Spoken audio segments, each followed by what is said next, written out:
Bienvenidos. No olviden suscribirse a este canal. En él podrán encontrar listas de reproducción de programación para niños, animación digital, efectos visuales, videojuegos en 2D, videojuegos en 3D, control de procesos industriales, control de escenarios, control de animatronics, pensamiento lógico, programación para Arduino, programación en Visual C#, álgebra superior, álgebra lineal, pero como para niños, facilísima, seguridad de redes, sistemas operativos, metodología de la investigación, configuración de computadoras y mucho más. Bienvenidos.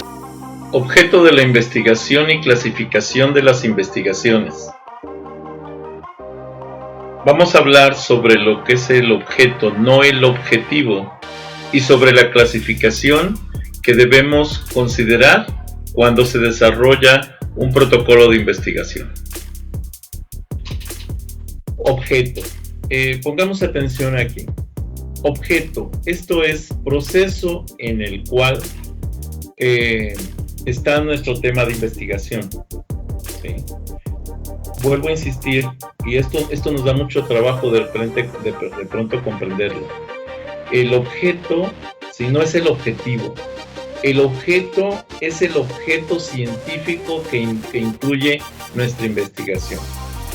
Por ejemplo, dice, es un proceso, y ese proceso puede ser, por ejemplo, el proceso de capacitación, el proceso de evaluación, el proceso de enseñanza-aprendizaje, el proceso de acompañamiento psicosocial, el proceso de mejora continua, el proceso de reducción del rezago. O sea, eso es el objeto en el que va a estar inmersa la investigación. Tenemos que definir claramente el proceso y hacerlo más específico. Por otro lado, tenemos el campo. El campo es el área específica del conocimiento donde va a impactar la investigación. Ejemplo, el impacto de la enseñanza-aprendizaje en el área laboral. Tenemos aquí, por ejemplo, el campo que son competencias de la enseñanza-aprendizaje en las universidades privadas de Chalco.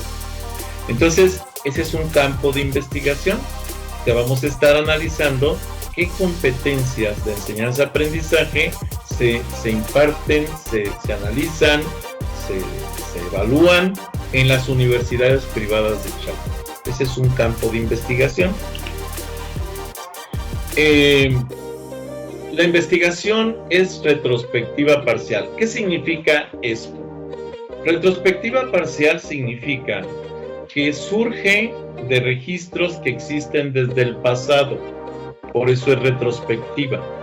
Sin embargo, no todos los registros que voy a ocupar para la investigación ya existen.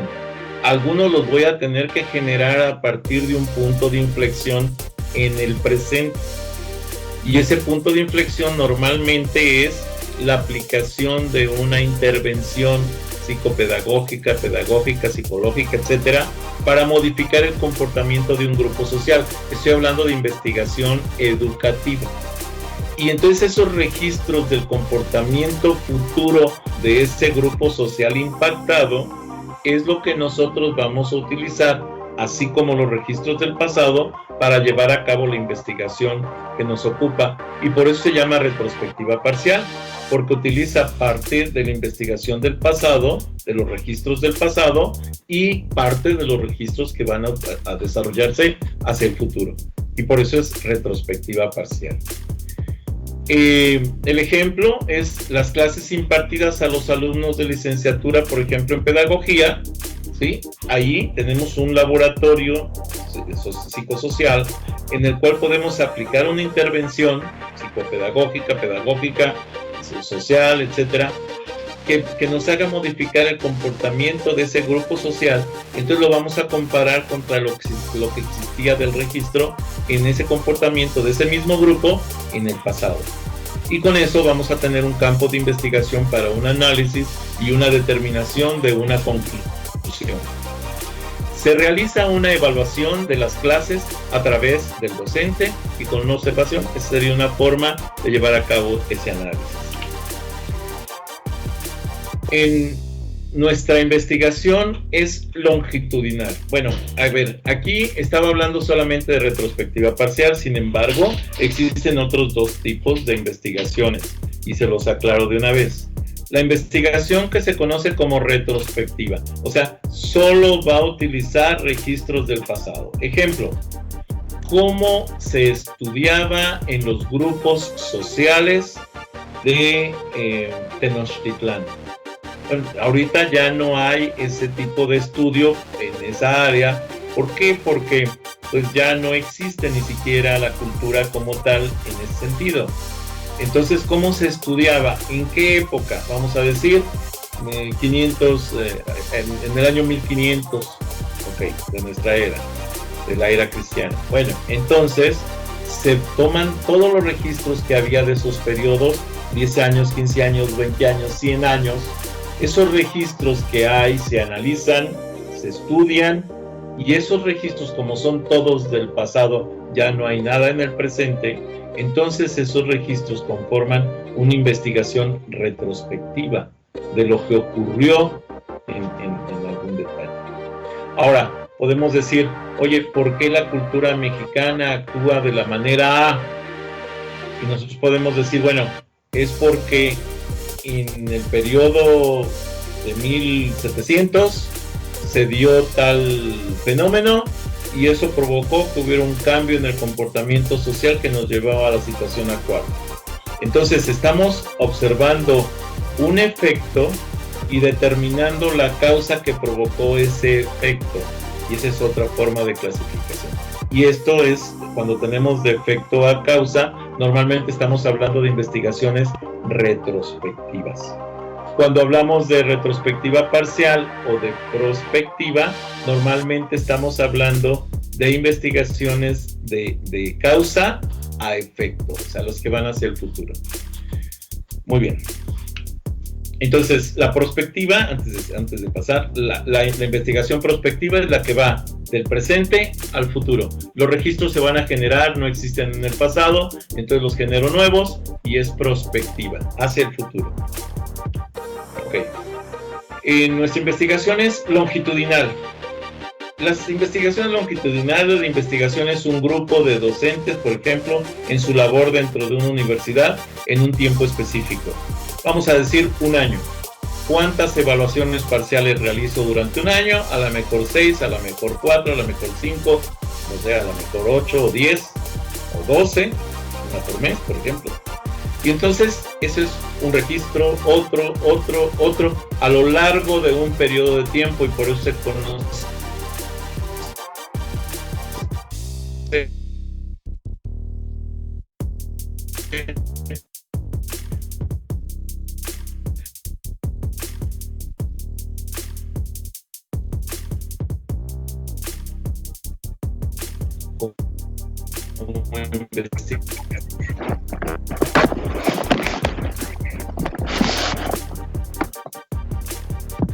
investigación.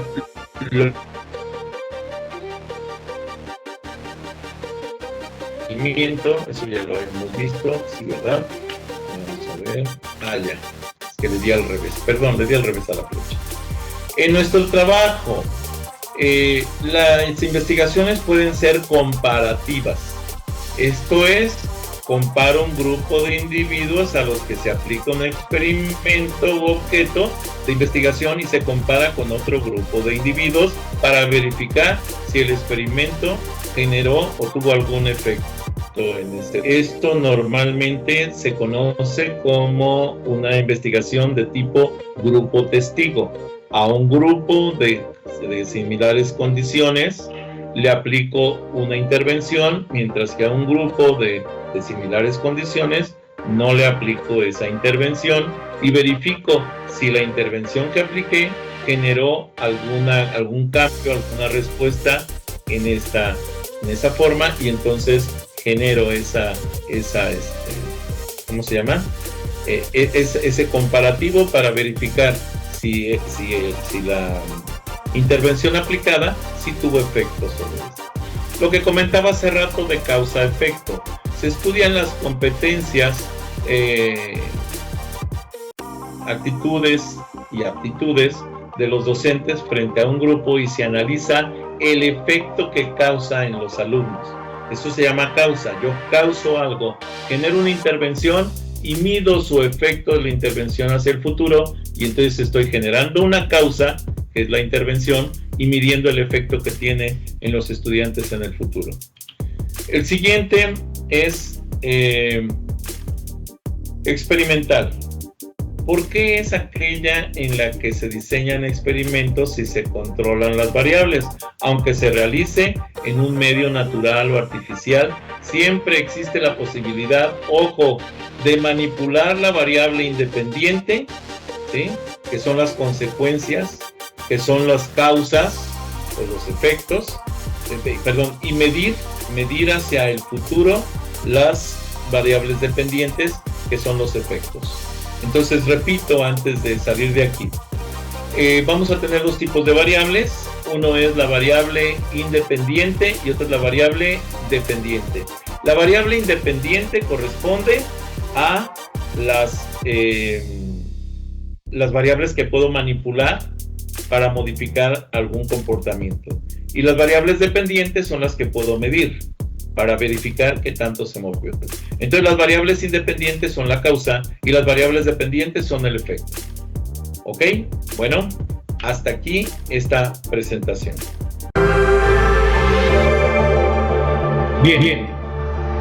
Les pido de favor que, si no están suscritos, se suscriban a este canal, que me den un like a los videos que les agraden, que les den la campanita para que puedan avisarles cuando suba más videos, y si es posible que compartan este canal con sus redes sociales, con sus amigos, conocidos.